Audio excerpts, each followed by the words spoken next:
I sniffed coke while my son was asleep. I've done coke on playdates. I would turn up at nursery out of my nut. Cocaine became the demon that I would give my life away to. From about 13, we would go to the pub and I would be there in my school uniform and I would drink and drink and drink, and this was kind of the norm for me. It started to accelerate. I became very friendly with a girl and we discovered ecstasy together, and this was really the start of the decline. I gave away my 20s to ecstasy.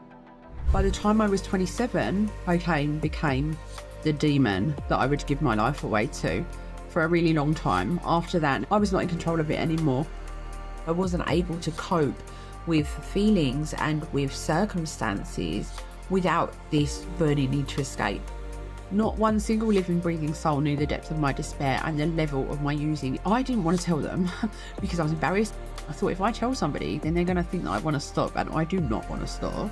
It demonstrated a level of despair, of trauma, that I wasn't able to face day-to-day life. I was a party girl. I had this one-night stands and then discovered that I was pregnant. I was just like, what?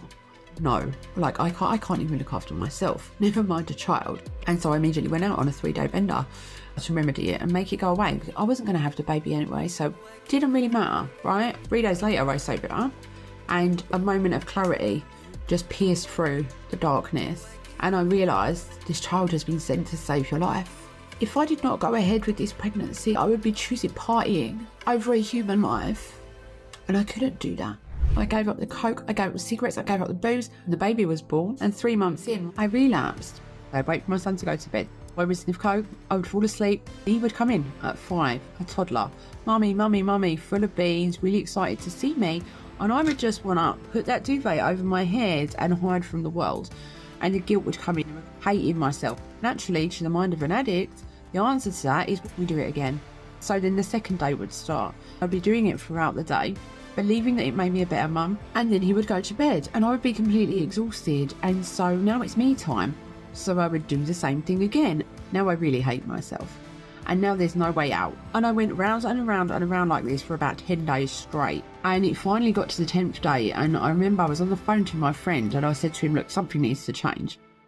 So I got clean on the 14th of May. We are now 2.5 years in. There's no one size fits all. For me personally, recovery looks like more than just abstinence from coke. It looks like a radical overhaul of my thoughts, my actions, my behaviours, my beliefs. Recovery is a lifestyle. It's something that requires daily commitment. I get up every morning and I carry out my spiritual practices. So I'm anchoring and grounding myself. I'm journaling every single day. My child, he's now nearly 5. And the difference in him since having a mummy that's fully available to him is incredible. I've learned so much about myself in recovery that I can now share with him. Right? He gets to have the best version of mummy. He gets to have a version of mummy that's present. He gets to have a version of mummy that's stable. For others that are struggling with addiction, know that it's not your final destination. It's okay to be where you are and know that you can change. I am seen. Are you?